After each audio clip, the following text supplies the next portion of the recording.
Hello दोस्तों, ओम mathematics YouTube channel पे आपका बहुत बहुत स्वागत है। मैं राजीव आपका स्वागत करता हूं आज के इस नए वीडियो में, जो क्षेत्रमिति से कुछ प्रमुख फार्मूला को हम आज इस वीडियो के माध्यम से डिस्कस करने वाले हैं।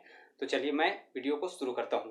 और अगर आप इससे पहले जो अपलोड किया हुआ वीडियो है उसे आप नहीं देखें तो उसे आप देख लीजिए, कि ताकि आपको एक क्रमबद्ध तरीके से सारा फार्मूला है ना जो है ना समझने के लिए है ना आसानी हो। और तो चलिए मैं वीडियो को शुरू करता हूँ। सबसे पहले यानी जो है ना क्षेत्रमिति संबंधित फार्मूलाओं में यानी जो है ना वृत्त को हम देखेंगे। तो ये देखिए है ना आपके सामने, यानी जो है ना ये वृत्त मैंने जो है ना बना रखा हूँ। और इसमें है ना केंद्र और परिधि के बीच का जो यानी दूरी है इसे त्रिज्या कहेंगे, आर्क कहेंगे। और इसके यानी जो है ना संपूर्ण लंबाई यानी कि जो केंद्र से होकर के गुजरेगा उसको हम डी कहेंगे।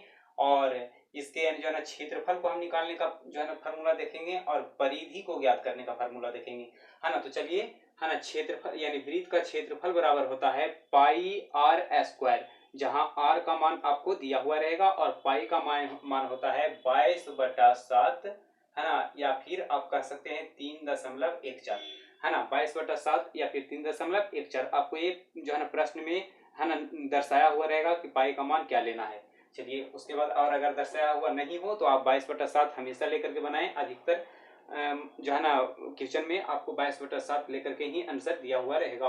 और उसके बाद परिधि को हम देखते हैं। वृत्त का परिधि बराबर सूत्र होता है 2πr, जहां r वृत्त की त्रिज्या हो, पाई का मान 22/7 लेना है और 2 हमेशा रहेगा।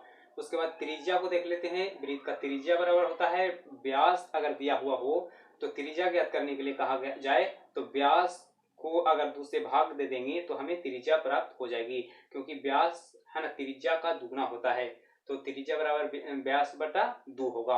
और उसके बाद त्रिज्यखंड का क्षेत्रफल, है ना, जिसे देखिए, है ना, इसे हम त्रिज्यखंड कहेंगे, है ना, इसे हम त्रिज्यखंड कहेंगे, यानी कि 2 त्रिज्या और संगत चाप से घिरा क्षेत्र को हम त्रिज्यखंड कहेंगे।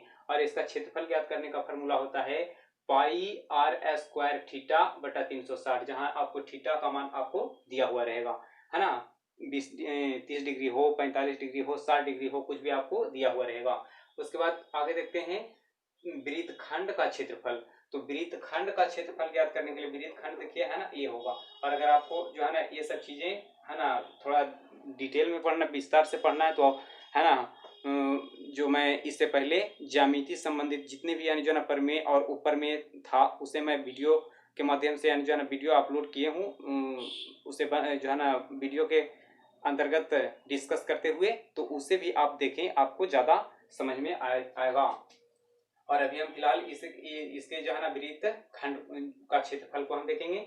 तो वृत्त खंड का क्षेत्रफल होता है पाई आर स्क्वायर थीटा बटा 360 घटाओ हाफ आर स्क्वायर यानी कि त्रिज्या स्क्वायर साइन थीटा यानी कि थीटा का मान आपको दिया हुआ रहेगा, साइन थीटा करके आपको है ना हल कर लेना है। उसके बाद आगे हम देखते हैं अर्धवृत्त में, है ना, ये अर्धवृत्त है।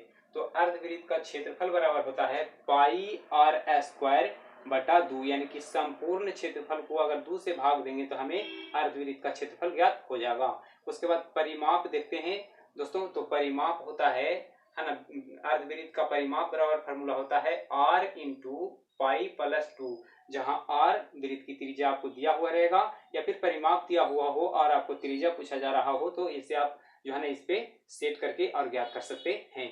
उसके बाद अर्धवृत्त में बना सबसे बड़ा त्रिभुज का क्षेत्रफल ज्ञात करने के लिए अगर कहा जाए, है ना, ये देखिए सबसे बड़ा त्रिभुज ये बना, और इसका अगर क्षेत्रफल ज्ञात करने के लिए कहा जाए तो डी स्क्वायर यानी कि व्यास स्क्वायर बटा 4 करेंगे तो इसका त्रिभुज का क्षेत्रफल ज्ञात हो जाएगा। उसके बाद दोस्तों आगे देखते हैं हम चतुर्थांश में। तो अगर हम अर्धवृत्त को ही अगर हम जो है ना आधा कर दें, विभाजित कर दें, तो इस प्रकार अब ये देखिए ये चतुर्थांश बना, और चतुर्थांश का क्षेत्रफल होता है पाई आर स्क्वायर बटा 4, यानी कि संपूर्ण क्षेत्र वृत्त के संपूर्ण क्षेत्रफल को अगर 4 से भागा देंगे तो हमें अर्धवृत्त जो है ना चतुर्थांश का क्षेत्रफल ज्ञात हो जाएगा। और उसके बाद चतुर्थांश का परिमाप होता है r इंटू पाई बटा 2 प्लस 2, है ना। तो इस पे आधारित, इस पे जो है ना आप जो है ना त्रिज्या को, पाई का मान को यानी जो है ना सेट करेंगे तो आपको परिमाप यानी परिधि, चतुर्थांश का परिधि ज्ञात हो जाएगा। इसके बाद आगे देखते हैं हम घन में। और यहाँ कुछ है ना ऊपर बॉक्स में हम लिख रखे हैं दोस्तों कि है 8, 6, 12, तो जो है ना घन में या घनाभ में 8 कोण 6 सतह 12 किनारा होता है। तो घन का यानी जो है ना आकृति देखिए आपके सामने ये दिखा रहा हूँ।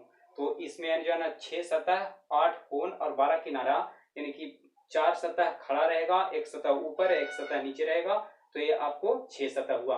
और 4 कोण ऊपर और 4 कोण नीचे, ये आपको है ना कोण कहलाएगा, यानी कि 8 को। और उसके बाद किनारा इसमें कितने, तो 12 होगा।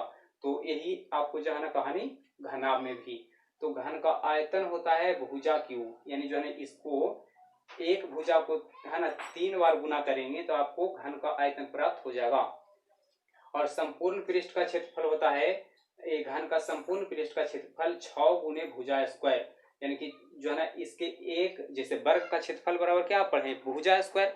तो इसमें 6 वो वर्ग ही तो है, तो एक वर्ग के क्षेत्रफल को ज्ञात करके अगर आप 6 से गुना कर देंगे तो घन के संपूर्ण पृष्ठ का क्षेत्रफल ज्ञात हो जाएगा। उसके बाद वक्र पृष्ठ का क्षेत्रफल, तो जो है ना एक वर्ग के क्षेत्रफल को जो है ना आप निकाल करके उसे 4 से गुना कर देंगे तो आपको जो है ना वक्र पृष्ठ, घन के वक्र पृष्ठ का क्षेत्रफल ज्ञात हो जाएगा। और वक्र पृष्ठ है ना लंबवत होता है, न कि ऊपर और नीचे वाला। ये ऊपर नीचे वाला को अगर जोड़ देंगे तो ये संपूर्ण हो जाएगा फिर। तो 4 को होता है वक्र पृष्ठ, और 4 गुने जो है ना एक पृष्ठ का क्षेत्रफल है ना ज्ञात कर देंगे, और 4 से गुना कर देंगे तो आपको वक्र पृष्ठ का क्षेत्रफल मिल जाएगा। उसके बाद घनाभ का क्षेत्रफल, तो घनाभ का आयतन बराबर होता है लंबाई गुने चौड़ाई गुने ऊंचाई। ये देखिए, ये आपको लंबाई रहेगा, ये चौड़ाई रहेगा, और ये आपको ऊंचाई रहेगा। तो लंबाई गुने चौड़ाई गुने ऊंचाई करेंगे तो घनाभ का आयतन प्राप्त हो जाएगा। और उसके बाद घनाभ का संपूर्ण पृष्ठ का क्षेत्रफल होता है 2 इंटू लंबाई गुने चौड़ाई जोड़ चौड़ाई गुने ऊंचाई जोड़ ऊंचाई गुने लंबाई। और यहाँ यानी जो है ना आपको लंबाई गुने चौड़ाई, यानी जो है ना इसको गुना करेंगे और फिर जोड़ इसको गुना करेंगे और फिर जोड़ लंबाई और ऊंचाई को गुना करेंगे, और जो है ना सबको जोड़ करके दूसरे गुना कर देंगे तो आपको संपूर्ण पृष्ठ का क्षेत्रफल ज्ञात हो जाएगा। और अगर इसमें हम बात करें दोस्तों कम जो है ना चारों दीवारों का क्षेत्रफल, तो चारों दीवारों का क्षेत्रफल का फॉर्मूला होता है 2 इंटू लंबाई प्लस चौड़ाई गुने ऊंचाई, है ना। यानी जो है ना कमरे के चारों दीवारों का क्षेत्रफल कितना होगा, तो 2 गुने लंबाई प्लस चौड़ाई गुने ऊंचाई। और उसके बाद विकर्ण बराबर होता है, घनाभ का विकर्ण बराबर अंडर रूट लंबाई स्क्वायर जोड़ चौड़ाई स्क्वायर जोड़ ऊंचाई स्क्वायर। तो इस पे आप आधारित यानी लंबाई चौड़ाई ऊंचाई का मान रखेंगे और उसे यानी जो है हल करेंगे तो आपको विकर्ण का मान मिल जाएगा।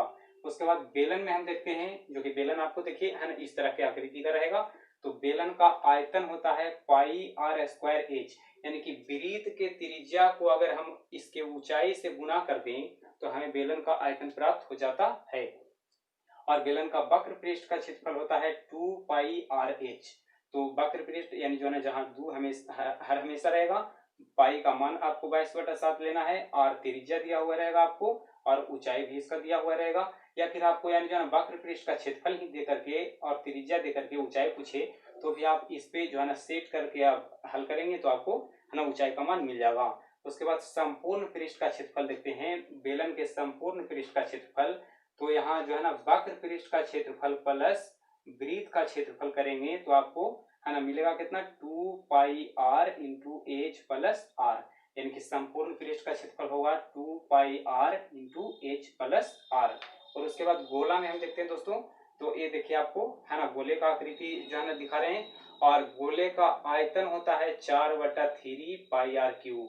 और जहाँ 4/3 हमेशा रहेगा, पाई का मान 22/7 लेना है, और आर जो कि इसका यानी त्रिज्या जो कि दिया हुआ रहेगा। उसके बाद गोले का संपूर्ण पृष्ठ का क्षेत्रफल होता है 4 पाई आर स्क्वायर। 4 हमेशा रहेगा, पाई का मान 22/7, और त्रिज्या यानी कि इसका दिया हुआ रहेगा आर। और उसके बाद आगे देखते हैं दोस्तों गोलार्ध में। तो गोलार्ध का आयतन होता है 2/3 पाई आर क्यूब, जो कि गोले के आयतन को अगर 2 से भाग देंगे तो हमें गोलार्ध का आयतन प्राप्त हो जाएगा। और जो है ना इसे हम बटा में 2 रखेंगे तो 2 दूनी 4, यानी कि 4 2 बार में कटेगा तो 2 चल जाएगा ऊपर, है ना। तो आपको याद कैसे रखना है, यानी गोला में ऊपरे 4 और अर्धगोला में ऊपरे 2। तो बस है ना ये 4 है, इसका आधा है 2 है, तो ये गोला और ये अर्धगोला। चलिए उसके बाद अर्धगोले का यानी वक्र पृष्ठ का हम क्षेत्रफल देखेंगे। तो वक्र पृष्ठ का क्षेत्रफल होता है 2 पाई आर स्क्वायर। और ये जहाँ यानी जो है ना 2 हमेशा हमेशा रहेगा, और पाई का मान यानी जो है ना आपको 22/7 लेना है, और आर यानी जो है गोलार्ध का त्रिज्या दिया हुआ रहेगा। उसके बाद संपूर्ण पृष्ठ का क्षेत्रफल बराबर होता है 3πr², जहाँ पाई का मान 22/7, आर यानी जो है त्रिज्या, और इसके 3 हमेशा रहेगा आपको, और तो इस तरह से आपको गोलार्ध का संपूर्ण पृष्ठ का क्षेत्रफल ज्ञात हो जाएगा।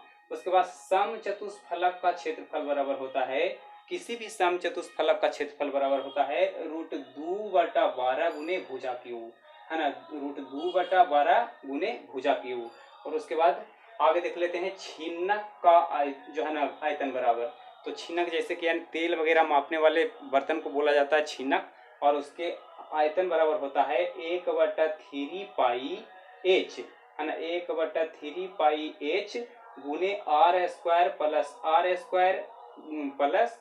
r into are.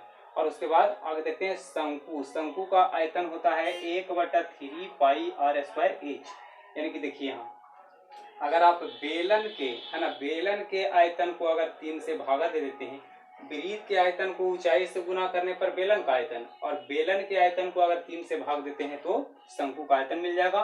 और शंकु का वक्र पृष्ठ का क्षेत्रफल होता है πrl, जहाँ पाई 22/7, rl यानी कि त्रिज्या और लंबाई, है ना, ये दिया हुआ रहेगा आपको। और उसके बाद शंकु का संपूर्ण पृष्ठ का क्षेत्रफल होता है πr into l plus r, जहाँ पाई और r l ये सब आपको, है ना, पाई का मान तो 22/7 रहेगा, पर r का मान l का मान आपको दिया हुआ रहेगा। तो इस पे आधारित आप, है ना, इस चीज को हल करके संपूर्ण पृष्ठ यानी शंकु के संपूर्ण पृष्ठ का क्षेत्रफल ज्ञात कर सकते हैं। और ये देखिए आपको हम शंकु, है ना, दिखा रहे हैं शंकु का जो है ना आकृति, और थोड़ा सा जो है ना इसके जो शेष बचा उसे भी देख लेते हैं। चलिए दोस्तों, है ना, शंकु का यानी जो है ना इस तरह से आकृति अगर दिया हुआ हो, और जहाँ जो है ना तिर्यक ऊंचाई दिया हुआ हो जिसे हम एल से सूचित करते हैं, और आपको जो है ना इसकी जो है ना वास्तविक ऊंचाई दिया हुआ हो जिसे हम एल से एच से सूचित करते हैं, और आपको त्रिज्या पूछा जाए, तो है ना तिर्यक ऊंचाई का स्क्वायर घटाओ, है ना, ऊंचाई का स्क्वायर को अंडर रूट कर देंगे, है ना, अंडर रूट कर देंगे तो आपको त्रिज्या का मान प्राप्त हो जाएगा। यानी कि त्रिज्या बराबर होता है तिर्यक ऊंचाई स्क्वायर माइनस ऊंचाई स्क्वायर के अंडर रूट। इसके बाद जो है ना अगर एल जो है ना निकालना हो जहाँ एच और आर दिया हुआ हो, तो under root h² plus r² करेंगे तो आपको या जो है ना कह सकते हैं कि कर्ण अगर दिया हो, कर्ण ज्ञात करना हो जहाँ जो ना लंब आपको दिया हुआ हो, आधार दिया हुआ हो, तो आपको, है ना, लंब स्क्वायर जोड़ आधार स्क्वायर करेंगे और उसका रूट चढ़ा देंगे तो आपको, है ना, कर्ण या तिर्यक जो है ना ऊंचाई इसका मिल जाएगा। उसके बाद ऊंचाई बराबर अगर जो है ना हमें ज्ञात करना हो जहाँ तिर्यक ऊंचाई दिया हुआ हो और त्रिज्या दिया हुआ हो, तो आपको, है ना, इस फॉर्मूले से जो है ज्ञात करना होगा under root l² minus r² को, है ना, अंडर रूट चढ़ा देंगे तो आप जो है ना शंकु के इन 3 जो है ना फार्मूलाओं द्वारा, है ना, इसके लंबाई को ज्ञात कर सकते हैं। और आज के वीडियो में इतना ही था, और अगर आज के वीडियो, है ना, आपको पसंद आया हो तो इसे लाइक करें, अपने दोस्तों के साथ शेयर करें, और चैनल पे आप अगर नए हैं तो इस चैनल को सब्सक्राइब करें ताकि आपको, है ना, प्रतिदिन प्रोवाइड होने वाले वीडियो आपके पास तक पहुंच सके।